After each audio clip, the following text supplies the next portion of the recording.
Boa tarde, turma.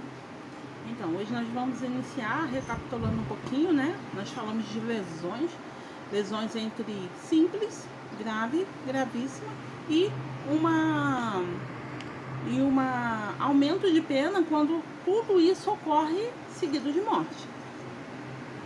Eu preciso entender que desde a lesão simples, passando pela grave, até a gravíssima, eu vou ter uma penalidade, porém que todas elas podem ser seguidas de morte. Uma lesão simples que pode levar o indivíduo a óbito, que pode aumentar a pena que era de 3 meses a 1 ano para 12 anos de detenção e, 8 meses, 13 anos de detenção, tá bom? Porque a penalidade é de 1 ano, mas aí existem uns outros... Porque aí depois existe dedução de pena e isso é uma bagunça, Brasil, mas é por aí. Bom, vamos lá. Conforme o segundo artigo lá da lei, do artigo 129, as lesões gravíssimas são em números de 5. Abaixo, alguns comentários sobre as mesmas, sobre esses tipos de lesões gravíssimas, né? Incapacidade permanente para o trabalho. Toda lesão que deixa o indivíduo incapaz permanentemente para trabalhar, ela é classificada como gravíssima, tá? É diferente do agravante verificado lá no inciso 1 do parágrafo anterior, diferencialmente dessa última que prevê incapacidades temporárias. Não, é incapacidade permanente, não temporárias, tá? Para ocupações habituais do sujeito. A incapacidade permanente para o trabalho contempla o trabalho de uma forma geral. O indivíduo ele não pode ser incapaz para fazer os serviços regulamentados por lei, né? Fugiu a palavra. Ele não pode ser incapacitado para seu trabalho secular e ser capacitado para outras atividades. Não, o indivíduo que se torna incapacitado de forma generalizada, tá? De uma forma geral. Não especialmente lá na sua atividade laboral, é escrito aqui, eu que tentando lembrar a palavra. Exercida pelo ofendido. Então ele se torna incapaz porque ele é incapaz de fazer inúmeras atividades e não somente a atividade laboral. Isso aí nós precisamos entender. É nessa que muita gente vai presa, né? Porque ele acaba fingindo lei. Ele se torna incapaz segundo a seguridade lá do INSS e acaba mentindo e utilizando o benefício e continuando a trabalhar em outras funções.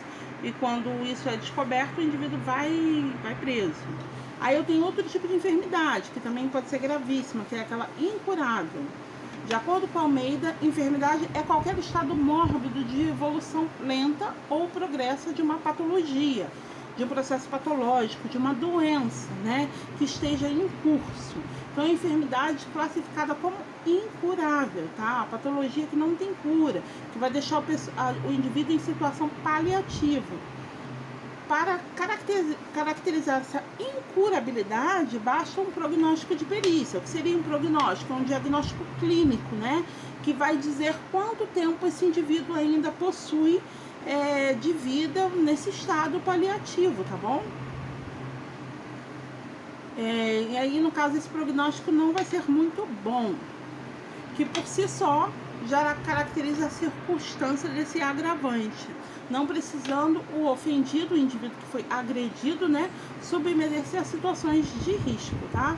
Como cirurgias difíceis, por exemplo. Se eu tenho uma patologia incurável, e o nome já diz, né, o meu prognóstico não é bom, eu vou ter um tempo de sobrevida, que a equipe vai fazer de um tudo para que seja um tempo de qualidade, porém não adianta fazer procedimento cirúrgico ou intervenções dolorosas, porque não vai resolver, né, não tem essa parte curativa, tá? Não estará o ofendido ou o afetado, né, obrigado a submeter-se por intervenções cirúrgicas. Ele não é obrigado, mas se ele quiser entrar num programa de uma tentativa de uma cura, ele tem todo o direito, tá? Perda ou inutilização do membro, sentido ou até mesmo função. Aí trata-se de um dano definitivo do membro, tornando inútil, tá? E não mais apenas uma debilidade. Então, não tem uma deficiência, uma incapacidade, eu tenho uma inutilização de um membro. Essa inutilização não significa mutilação, tá? Isso não significa, existe um membro, mas está inutilizado, ele é inútil, tá? Não é nada de mutilação, amputações, pois que nesse caso o membro ele vai estar separado do corpo e deixa de existir, tá? Na inutilização, o membro ele permanece no indivíduo, mas não é capaz de exercer função que lhes são próprias. Se a inutilização for do membro inferior direito seria os pés, né? Perna e pés direito. Então ele vai existir o membro, porém não tem utilidade nenhuma. Eu não vou conseguir mais ter firmeza com os meus pés. Membro superior esquerdo, braços e mão esquerda. Existe o membro, não foi amputado, porém não tem utilidade. Não consigo mais pegar nada com esse membro. Perda ou inutilização do membro, sentido ou visão, ou função, desculpa. Do que eu estou falando agora? Perda, inutilização, membro, sentido, função, atividade do aparelho, órgão, locomotora, respiratória ou reprodutiva, tá? Então eu vou ter a perda desse órgão, a perda da atividade desse órgão, tá? E aqui tem esse slide, eu acho bem legal, porque ele vai falar do artigo 129, de tudo que foi conversado até agora, e vai falar sobre perda, inutilização, sobre os membros, que eu já dei o exemplo aqui, né? Sobre o sentido, que é o mecanismo, né? Você saber que sentido e função são duas coisas diferentes, foi até bom voltar aqui. Sentido, eu tô falando da visão, audição, paladar e o tato. E quando eu falo de função, eu falo a função do locomotora, que é a função de deambular, andar, respiratória, né? O indivíduo ele perde a possibilidade de respirar sozinho, necessitando de aparelhos, ou mesmo assim reprodutiva. Deformidade permanente como deformidade irreparável. Além de ser uma deformidade permanente, não existe a possibilidade de reparo, tá? Não descaracteriza pela possibilidade de ser dissimulada por objetos e reproduz a aparência de um órgão ou a parte afetada, pela possibilidade de ser suavizada pela intervenção plástica. Deve a deformidade ainda ser causadora do mal-estar, constrangimento ou mesmo horror a terceiro. Então, a deformidade não se descaracteriza pela possibilidade de ser dissimulada por objetos que reproduzam a aparência do órgão. Então, assim, o objeto ele acabou fazendo com que esse órgão ele ficasse aparente, ou então traga uma deformidade tão grande que acaba afetando e trazendo horror a quem está observando, tá? Ou parte afetada, ou pela possibilidade de ser suavizada e não reconstruída, né, por uma intervenção plástica. Eu suavizo a lesão, mas eu não tiro a deformidade, tá? Eu melhoro as condições, mas não consigo fazer uma melhora da situação de uma forma geral. Deve a deformidade ainda ser a causa do mal-estar. Aí eu preciso entender o mal-estar de quem? Do afetado, né? Trazendo constrangimento, horror a terceiros. Então, o constrangimento ele vem da face do outro ao olhar para o indivíduo, né? E não importa a parte do corpo que for lesionada, porque às vezes é face e a pessoa... E aí vai do emocional, né? Do psicológico de cada um.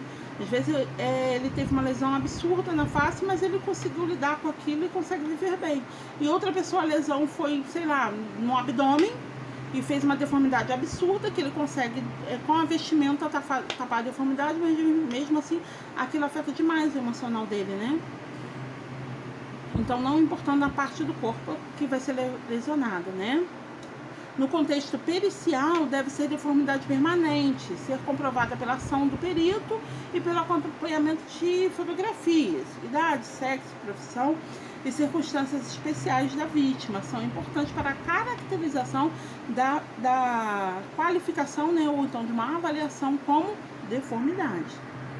E aí, existe uma foto de um tipo de deformidade, né? Aborto, gente. Aborto é uma discussão assim eterna. Se a gente tivesse em sala de aula agora, que vocês estariam apresentando seminários, tá? Sobre aborto. Hoje vocês vão assistir bastante coisa. Eu vou passar a videoaula e alguns vídeos complementares. E o aborto é um crime, né? E considerado como gravíssimo, sim, porque você está tirando a vida de alguém inocente que não tem, uma coisa sem sentido, né? Se o aborto for o objetivo da gente, este deverá responder também por esse crime. Então, se é um aborto provocado, vai ser responsabilizado sim, é uma ação criminosa. Especialmente em conjunto com o crime se haver infringido a lesão, né? Se tiver comprovado, no entanto, que o concorrer para o aborto pela vítima, o agente ignorava a gravidez desde que responder apenas pelas lesões que provocou, de repente ela provocou uma autolesão que infringiu, né, o seu organismo e acabou terminando em aborto. E aí ela não tinha ciência. Ela às vezes, né, provocou aquele ato, porém não tinha ciência da gravidez. E aí não vai ser classificado o crime, porque ela não sabia, não tinha ciência da gestação. Agora, se ela tem ciência da gestação e mesmo assim provoca, aí sim, aborto é crime, é da cadeia, tá? E essa covardia aí, pra quem já teve um aborto espontâneo, às vezes eu fico pensando, sabe? Às vezes a pessoa tá grávida aí de 3, 4 meses, você vê mulheres tratando depressões, né, por conta de perda de filhos, né? Estava grávida, perdeu o bebê, abortou, e aí entra em depressão, em tratamento de anos e anos para poder aceitar aquela perda, e outras jogando fora como se fosse um nada, né? E o pior é o seu próprio filho, e aí vai entender o que passa na cabeça de alguém, né? Para poder atuar desse jeito. Aí a gente precisa entender sobre atestado médico, né? Atestado médico é o mais conhecido e mais frequente documento médico. Atestado médico oficioso é o mais comum dos atestados, tá? É aquele fornecido durante uma consulta médica, num pedido, numa consulta médica, uma consulta com um médico, né? Seria esse atestado, é o que todo mundo conhece. Você vai ao médico por alguma patologia, alguma situação clínica, e aí o médico vai e te oferta esse atestado, tá? Esse é o atestado mais comum, existe em vários formatos para clínicas e hospitais, onde você precisa afastar o adoentado ou afetado por alguns dias para poder restabelecer saúde. Precisa estar carimbado, documentado direitinho pelo assistente médico, né? E preenchido o CID, que é o código de identificação de doenças. Atestado judiciário. Aí eu preciso entender que existem alguns tipos de atestados, tá? O atestado simples é aquele ali, ó, o oficioso, né? O atestado médico é um ofício oficioso, é um ofício que é dado no momento da consulta, né? E é passado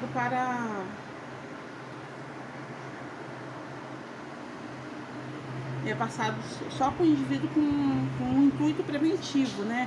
Prevenir um agravo e que esse indivíduo venha a ter melhora do quadro clínico. Agora, o atestado judiciário é aquele que é fornecido no atendimento de existência da justiça. A justiça exige um atestado da equipe médica para poder descrever uma situação em saúde de um indivíduo, tá? Então, não há um formato de regras fixas oficiais para a feitura desse documento, tá? Eles são elaborados unicamente com base de honestidade, credibilidade e fé daquele que confecciona. Podem ser passados por qualquer papel. Em geral, eles são realizados em receituários médicos. Ó, tá vendo? Esse daí é um atestado judiciário. Peraí. Ó. Ele vai ter informações técnicas da patologia, do local, do que houve, como que esse indivíduo foi atendido, em que horário que esse indivíduo esteve na unidade hospitalar, se ele teve a parte curativa, se o indivíduo entrou em óbito, se chegou com vida ou não na unidade hospitalar, tá?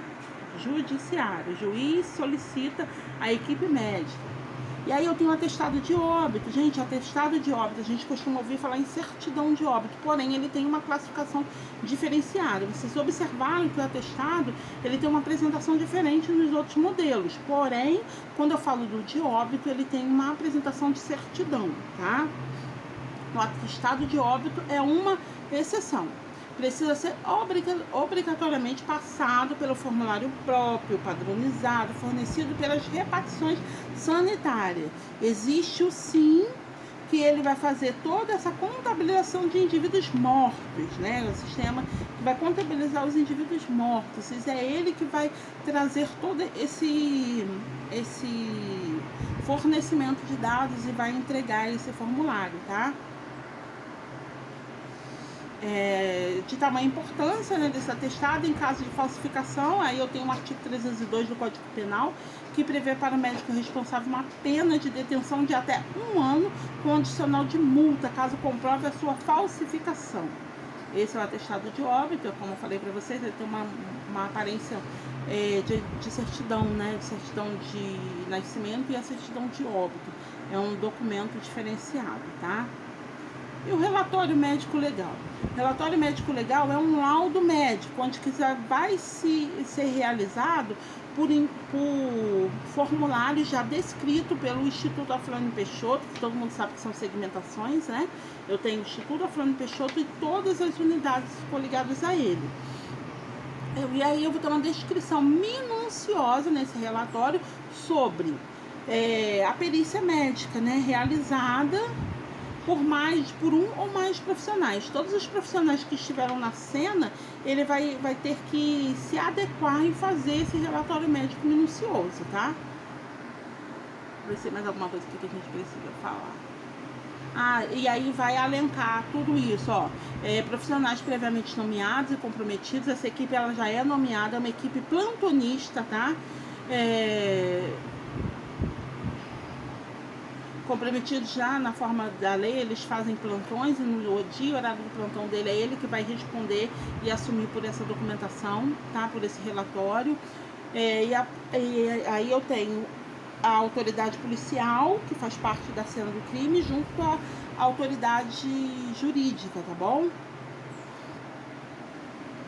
O procedimento será requisitado pela autoridade judiciária, o juiz vai solicitar essa documentação, tá? E pelos policiais, e executado pelo médico do Instituto Médico Legal. No Fórum Civil, apenas um perito é nomeado pelo juiz. Pode ter 3 ou 4 peritos que descreveram, mas apenas um vai ser nomeado pelo juiz para poder descrever exatamente o que aconteceu. Aí eu tenho o preâmbulo. Aí esse relatório, gente, médico, ele vai ser subdividido. O relatório médico legal, ele vai ser subdividido. Preâmbulo é a apresentação, apresenta-se a autoridade requisitante, qualifica os peritos, a identificação do periciado. Então eu vou ter o nome de quem requisitou, o nome do fórum e do juiz, os peritos que estão participando desse relatório, a identificação do periciado, o indivíduo que foi acometido a óbito ou lesão, e a definição do tipo de exame a ser feito, né? Que tipo de exame que está sendo realizado. E aí eu venho com o histórico. No histórico, decorre de uma análise clínica. Narra o ocorrido conforme o periciado. Quando os exames necroscópicos, o histórico restringe-se ao constante do guia de encaminhamento policial e por guia do encaminhamento hospitalar, quando o periciado não morre imediatamente. Se eu tenho a possibilidade de conversar com o periciado, então eu vou colher dados do momento da agressão, do momento da lesão. Então, nesse momento do histórico, eu conto a história dita exatamente, informada de acordo com o que o periciado descreve. Na descrição, quem vai detalhar é o perito. Ele vai utilizar termos técnicos para poder estar descrevendo todo esse processo, tá? Para poder descrever de forma técnica, de uma forma íntegra, o corpo desse documento e trazer uma incorporação mais fidedigna com todas as informações dos relatos, tá? O perito, então, ele detalha o máximo possível das lesões, localiza-as com maior exatidão que estiver no seu alcance e relaciona-as aos compostos fixos do corpo, tais como próximo ao externo, próximo ao mamilo, espinhas ilíacas e entre outras situações, tá? Na discussão, até aqui o perito não tem liberdade. Os quesitos são padronizados e feitos por outros, tá? No histórico, transcreve o que lhe conta o periciado, mesmo que logo à primeira vista seja um absurdo. Às vezes ele tá observando que tudo aquilo que está sendo falado não tem nada a ver com a história, mas ele vai descrever. Aí depois ele vem com o relato dele, tá? Na conclusão, aí sim, é onde se fecha o laudo e são emitidas as iniciações abalizadas. Respostas aos quesitos. Então, na conclusão, ele vai responder tudo aquilo que foi informado acima, tá? Diferencialmente do início do encaminhamento, que se o período se limita às transcrições dos quesitos. Nesse momento, ele apresentará as suas próprias respostas aos mesmos quesitos. Então, na conclusão, a liberdade é do perito. Na conclusão, vai ter informações técnicas, tá? E resposta a tudo que está ainda em aberto durante todo o processo de relatório. No parecer médico legal, não temos o exame da vítima e, portanto, não há descrição. O médico examinar todos os elementos dos autos, desde como a autoridade policial chegou e tomou conhecimento da ação do ato ocorrido, a declaração da vítima, se ainda estiver com vida, e dos acusados, tá? E também de testemunhas. E aí, nesse momento, vai entrar as testemunhas que estavam no local. Examinará laudos, exame do local e, o mais importante, analisará o laudo médico legal. E aí vamos nos exames mais frequentes.